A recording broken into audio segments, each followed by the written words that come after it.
Welcome back to Well, That's Interesting, the tiny but mighty edition. Oh, the best edition, I think is what you mean. I love tiny things. I love tiny dogs. Oh, yeah. I love other tiny dogs. I've just been looking at tiny dog videos all morning, and they are, in fact, very mighty. Oh, good. Well, you're going to love this episode then. Amazing. So, In-Betweeni 060, some baby birds are muscular killers. Yes, they are. And an actual study on dog farts. Thank God. Thank God. No one talks about dog farts as much as they should. That's right, not enough. Not enough. It doesn't get the attention it deserves, and it's fucking hilarious. Yeah. I love a dog fart. Let's do it. Today's the day. Today is the day. Today is the day, and I'm Jill Chacha, and this is not my usual voice. So I woke up with a terrible fucking cold, so. But you know what? Jill is powering through it. Yeah.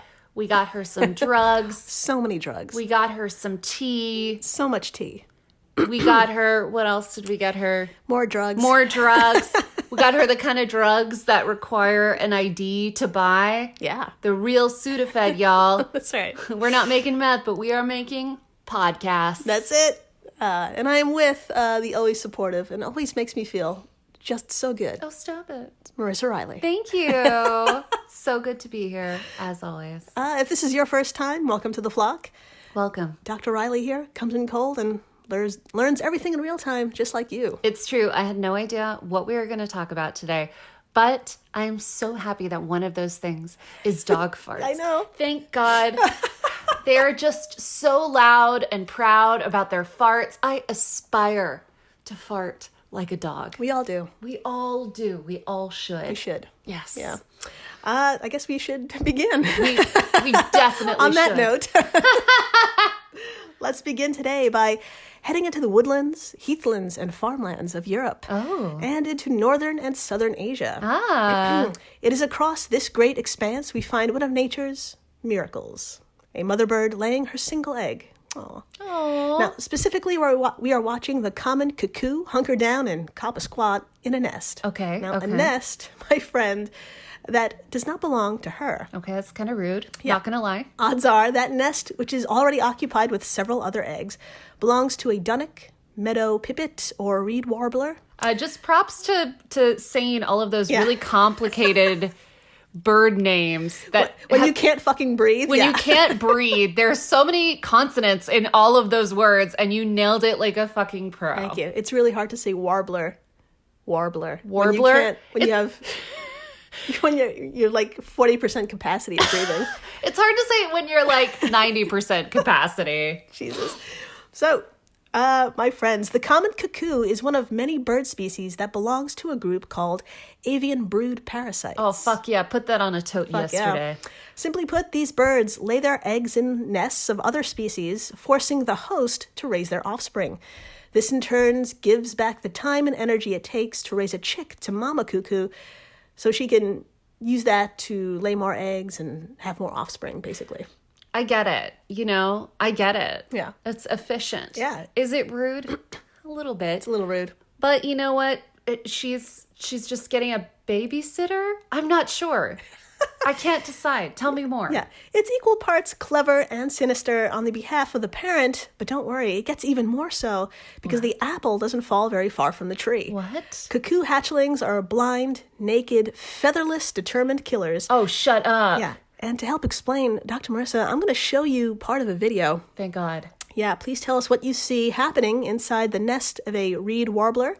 For context, the hatchling is not a warbler, but a cuckoo. Okay. And if y'all at home or work or performing surgery want to watch along, search Science News for Students and When Parenting Goes Cuckoo. That's right. Put down that scalpel and watch this video with me. Now, I chose this video because it's for young students and it's disturbing. It's great. I love it. I love disturbing things for children. The never-ending story, The Dark Crystal. Why did they make us watch it? It's horrifying. And then we add this video to that Exactly. list. Number 3.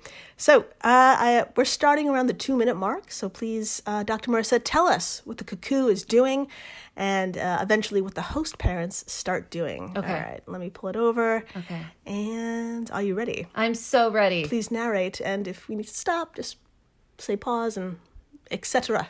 Will do. Here we go. Will do. Okay, I see a regular bird. It's in these kind of bamboo sticks. All right, I see. Okay, pause. Yeah.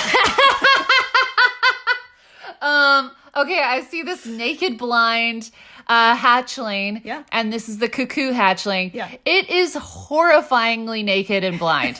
This thing looks like an alien. It's very awkward. Yeah. And it's just it's hatched, and there are 2 other eggs in the nest that I can see, and it looks like a little ugly dinosaur, and I'm sure it'll grow up to be something beautiful, but right now it's pretty ugly. So, Ugly, yeah. Okay, keep And, playing. just tell us, what is it doing? Oh, so it's kind of struggling around. It's kind of flopping around. Oh, it just pushed an egg out of the nest. Yep. Oh my God. Oh my God. And it's still struggling around in this, and it's pushing another egg out of the nest. How does it know to do this when it's blind and naked? Yep. Oh my God. Yep. Okay, so now it's kind of at the edge of the nest. Oh my God. It's okay. All right, pause. It pushed all of the eggs out of the nest, and the way it did it was with its butt. I am so impressed. When I am naked and I can't see anything, I really can't do anything other than just scream for help. And this bird used its butt to like push out these eggs until it's just sitting there in this beautiful nest alone with its wings out, Scarface style, like it's in a hot tub. Yeah. This blind, naked, ugly thing owned the shit out of this nest. It's horrifying, weirdly respectable. I'm very creeped out. Yeah, it's something. It's something just happened. All right. Continuing. It's still flopping around at the edge of the nest. All right, so the mama bird came back, and she's feeding. Is she feeding this bird? Yep. She is feeding this hatchling. 2 birds are now feeding this hatchling, which now takes up the entire nest. I think some time has passed. And it is... Yeah. Look how big it's my getting. God, it's getting so big and dark, and it's getting feathers. It takes up the whole nest. It is a big, big bird. Now it doesn't fit in the nest anymore. I just want to point out that time has been passing very quickly. A couple of days have passed, definitely. And this is 2 days? A couple of days. Oh my God. So this, it's basically blooming out. It's busting out of this nest. That's how big and fluffy it's gotten. It is massive. Yeah, exactly. It's like twice the size of the nest. And it's a completely different color and size than the parents. It's bigger than the parents already. But the parents had like no fucks to give. They just came over and they were like, all right, a bird's here. I'm feeding it. Yeah. They're like, she's different, but we love her. Yeah. They fucking love this big, look how big she is. Rude thing. Oh, it's so awkward. It's just flopping around. It's got these big, huge toenails. And it's falling. Yeah. It's falling out of the nest because it's so goddamn big. It's just too, it's big and it's drunk. So relatable. And both parents took care of it. Yeah. So, oh my God. Yeah. What a privilege. So this behavior of a newborn tossing out the eggs of its host has captured the attention of biologists and bird lovers for ages. It's fascinating, disturbing, and raises a lot of questions. Yes. One of them, you may be asking, is how in the holy hell can something so small perform such a strenuous act? Not once, not twice, but 3 times right after hatching. Right after hatching, and it was blind. Yeah. Quote, within a day or 2 of being born, they lift an egg that's almost their own weight onto their back and they shove it out of the nest. Author Stephanie McClelland, a doctoral candidate at the Royal Holloway University of London in Egham, told LiveScience.com. Think of a human baby trying to lift a bowling ball or something. End quote. Exactly. But not even with its arms. It's like using its backside. Yeah. It's wild. So even if it could kind of see a little bit, it's not looking at it. It's like, imagine using your back to push like a dresser. Mm-hmm. And not your hands, and not your doing it completely blindly. Yeah. It's possible, but like, it's hard. Yeah. It's hard work. Extremely hard, yeah. This question puzzled Stephanie, and she wanted to get down to the bottom of it. She did have a starting point, however. Okay. According to Live Science staff writer Nicoletta Lanis, past studies in domestic birds like chickens have demonstrated that embryonic movements are key to a growing chick's development. Oh. Previous studies suggest that hyperactivity in the egg results in a beefy, muscular chick, while other studies have shown that paralysis in embryo causes stunted bone growth, malformed joints, and reduced muscle tone. End quote. Okay, before we move on, I just want to say beefy, muscular chick. I just want to point that out. I feel like that is I feel like that would be an awesome, bio on a dating website. That's me. I am a beefy, muscular chick. Yeah. At your service. That's right. Aspire. Something else to aspire to. Yeah. Beefy is the new, I don't know what the old thing was. I don't know either. I haven't been on a dating profile in a while. Me either.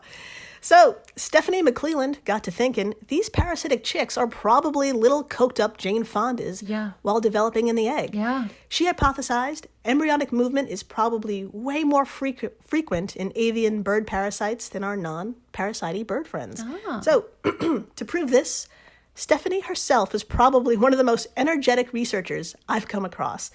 She and her team analyzed 437 eggs. Hot damn. From 14 bird species. Holy shit. Including 5 brood parasites, their hosts, and other closely related non-parasitic species for comparison. Amazing. Stephanie. Yeah. Slow clap. Working hard. That's right. She started with watching some bird eggs on her university campus in the UK, and these included domestic homing pigeons, which is a non-parasitic species, pigeons. We all know. Yeah, we all know. For the hundreds of others, she traveled to Zambia in the wet and dry season, made a stop in Tanzania, flew to the Czech Republic, and finally, you guessed it, she traveled to Illinois in the US of A to watch baby brown-headed cowbirds, another brood parasite. Dude, she understood the assignment. She went right for it. What a travel schedule. Zambia, Tanzania, Czech Republic, Illinois? Yeah. These don't seem like the most luxurious destinations. Not easy either. to get to. Not easy. No. She stayed in some rough hotels. She did. Yeah. Good for her. Amazing. And just so you know, adult brown-headed cowbirds, they do have a brown head, but no cow parts. I'm sorry. Very sad. This is a big disappointment. Podcast over. I'm leaving. Goodbye. Goodbye, Jill. All right. I'm back. Well, thank you, because I can't do this with my voice. I know. So, Dr. Marissa, please tell us what adorable machinery was used to record and document the baby bird's movement. Oh my God, I would love to talk about adorable machinery. Here we go. From livescience.com. To monitor each chick's movement within the egg, the researchers used a device called an egg buddy. Oh my God.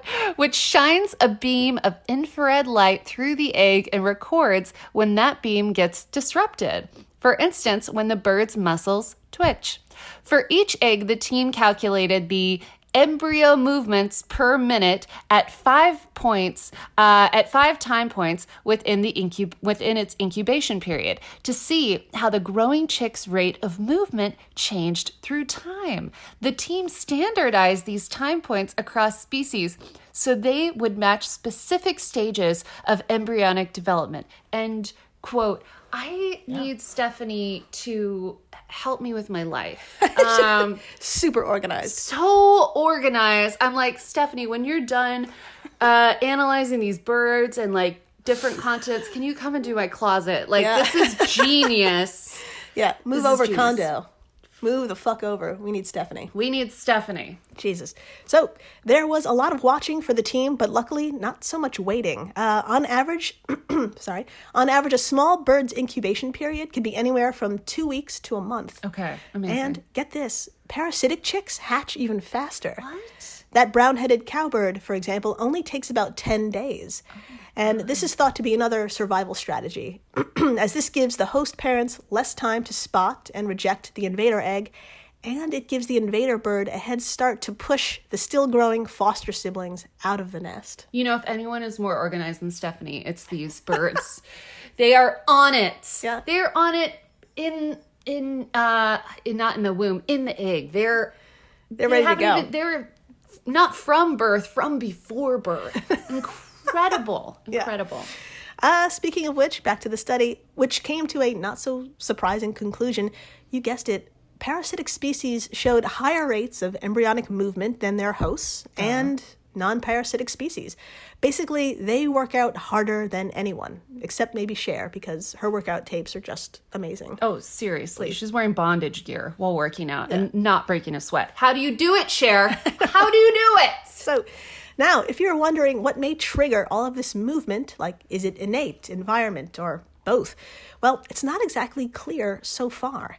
Dr. Marissa, do tell us what seems to be in energetic Stephanie's future, according to the Live Science article, parasitic birds exercise in their eggs, hatch, and then pulverize their nestmates.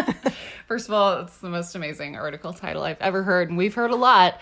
All right, quote, looking forward, McClelland said she plans to study what factors actually trigger embryonic movement in the various bird species. Perhaps environmental factors like temperature play a role, and how vigorously the developing chicks move, she said. But perhaps the parasites and hosts share a nest. McClelland suspects that hormonal and genetic factors may be primary drivers behind egg exercise. The team is also looking into birds' energy usage during this critical period of development, given that they're limited to using the yolk within their eggs. It's quite a mystery what's going on inside these eggs, McClelland said. The new study is really a starting step. There will definitely be a lot more work that needs to be done to really connect how this movement is shaping these birds. And, quote, I love that this is only the tip of the iceberg. Yeah. This is so freaking cool. This is so insane. The fact that hormones, the yolk, all of these factors are playing into these working out, ready to go birds. And I had no idea. We didn't know that much. I didn't realize that either. Yeah, as someone who touches an egg every day for breakfast. It's not like that. But I didn't realize. Yeah. So there is still a lot up in the air when it comes to birds. No pun intended. But many studies are yet to come. But you know what study has already been done? Tell me. A study on dog farts. Yes! So after the break, we're going to get a whiff. So please, stay tuned. Oh, please do. When Johann Rall received the letter on Christmas Day 1776, he put it away to read later. Maybe he thought it was a season's greeting and wanted to save it for the fireside. But what it actually was a warning, delivered to the Hessian colonel, letting him know that General George Washington was crossing the Delaware and would soon attack his forces. The next day, when Rall lost the Battle of Trenton and died from 2 colonial Boxing Day musket balls, the letter was found, unopened, in his vest pocket. As someone with 15,000 unread emails in his inbox, I feel like there's a lesson there. Oh well, this is The Constant, a history of getting things wrong. I'm Mark Chrysler. Every episode, we look at the bad ideas, mistakes, and accidents that misshaped our world. Find us at constantpodcast.com or wherever you get your podcasts.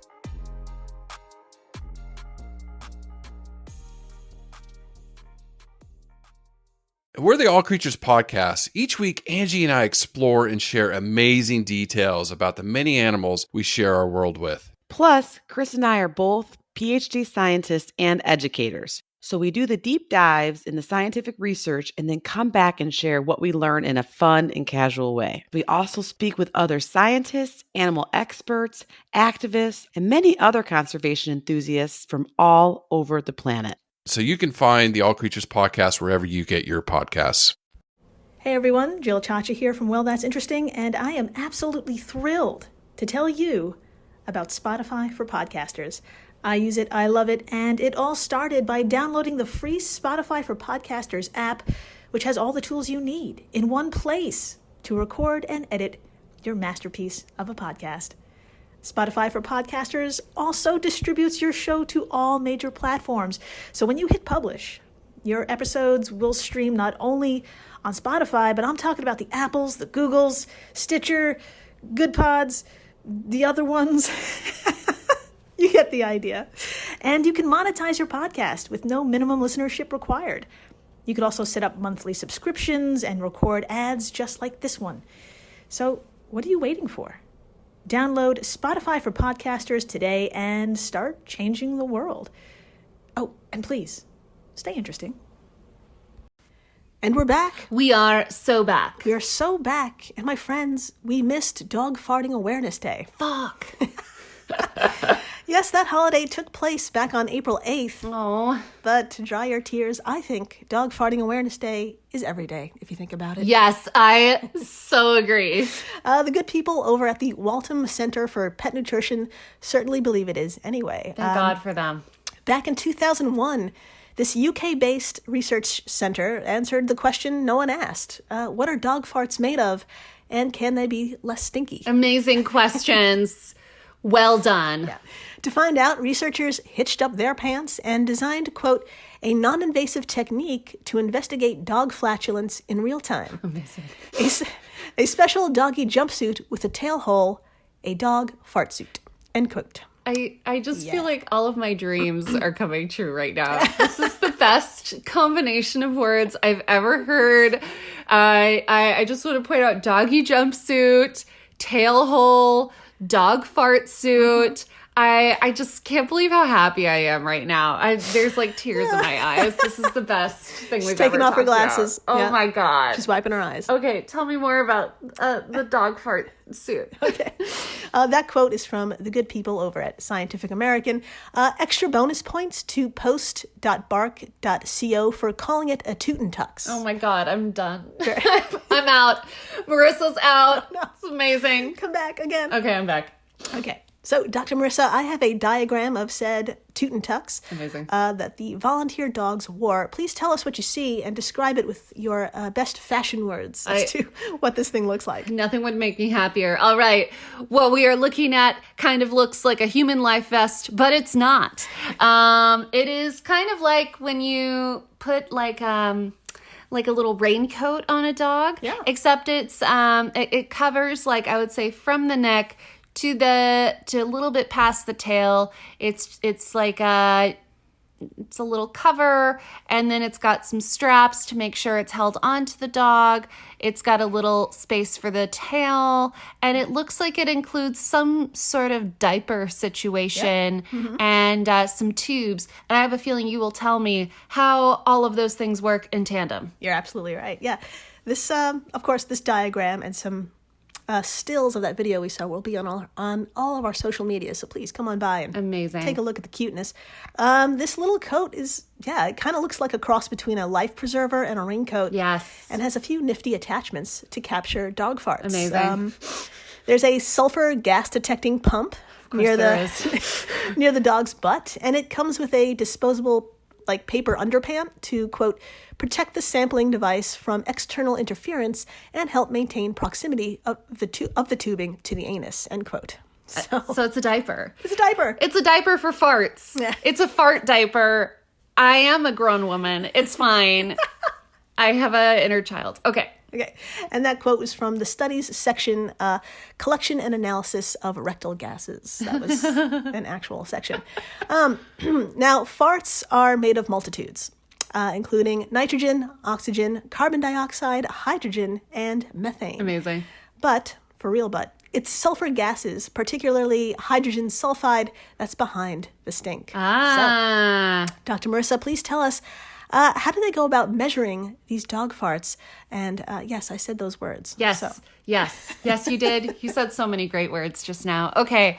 All right. From scientificamerican.com, quote, to explore the composition of stinky dog farts, the researchers took a two-pronged approach. Amazing. First, the fart suit measured what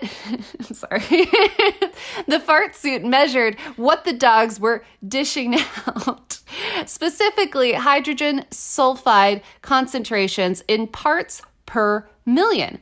Second, an odor judge joined the team. Yes, someone was assigned to assess the odor of dog farts, end quote. And from postbark.co, quote, the odor judge classified the farts with a very straightforward ranking system. Amazing. Using a scale of 1 to 5, the official flatulence sniffer labeled the farts as follows. Number 1, a noise with no odor. Number 2, slightly noticeable odor. Number 3, mildly unpleasant odor. Number 4, bad odor. Number 5, unbearable odor. End quote. This was my favorite thing I've ever said out loud on a recording. Thank you. I think you knew I would love that, and I really did. Yeah, that's why I gave you that section. Thank you. You're welcome. That's my early birthday gift. Thank you. It's a great one. Yeah. Yes, my friend said that was someone's day. So, and in my notes I write, can you imagine signing up for this? Because the job recruiter was like, hey, you want to work with dogs, but just didn't really divulge all the details. You know it. And the person said yes, because who doesn't want to work with dogs? Yeah. So it should be no surprise that it was found farts with more hydrogen sulfide were more unbearable with those than less amounts of hydrogen sulfide. Noted. So we answered the first question no one asked. What causes stinky dog toots? Now, we must move science forward and answer the second question. How can we make them more agreeable? Now, in previous studies done on human farts, charcoal, zinc, and yucca Shidigera was found to reduce fart stinkiness. And just a side note, my heart goes out to the odor judge on that day. I mean, for human farts, that's a bad one.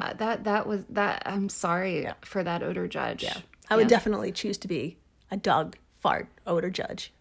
Same. Yeah. Same. I can't imagine making eye contact with that person while judging their farts. Yeah. Oh, yeah. That must have been traumatic. Yeah. So with this knowledge in hand, researchers at Waltham applied these ingredients by baking them into dog treats. Oh. They added 320 milligrams of activated charcoal, 2.5 milligrams of the yucca, and 17 milligrams of zinc in the form of zinc acetate dihydride. And the dogs were fed one treat per 11 pounds of body weight. Amazing. The dogs were then redressed in the toot and tucks, and researchers waited for the magic to happen. Dr. Marissa, please tell us, what were the results? Because we're all on the edge of our seats here. Oh my God, I am too. All right.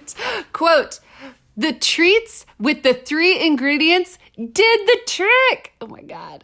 While the number of farting episodes did not decrease, the stench of emissions was less aversive. With the treats, farting episodes rated as 4, or bad, or 5, unbearable, were significantly decreased, and the percentage of episodes rated at 2, slightly noticeable, was significantly increased. End quote, and that is from scientificamerican.com. Amazing, yeah. So in sum, hydrogen sulfide is behind the stink. Dogs eating treats containing charcoal, yucca, and the zinc acetate will produce less stinky farts. Amazing. And most important, let it ring throughout the land, dog farts are damn similar to our own, which is one of the many reasons they're our best friends. It's true. Yeah. If it, you know someone's a friend when you can share farts with them. I guess. Oh, yeah. That's a good note to end on. Ba-dum-pum-ching. Thank you for listening, subscribing, telling your friends about dog farts, killer baby birds, and thank you for tolerating my voice this week. Oh my God. Oh, we made it through. We nailed it. Thank you, drugs. Sponsor us. That's right. And please, as always, stay interesting. Please do.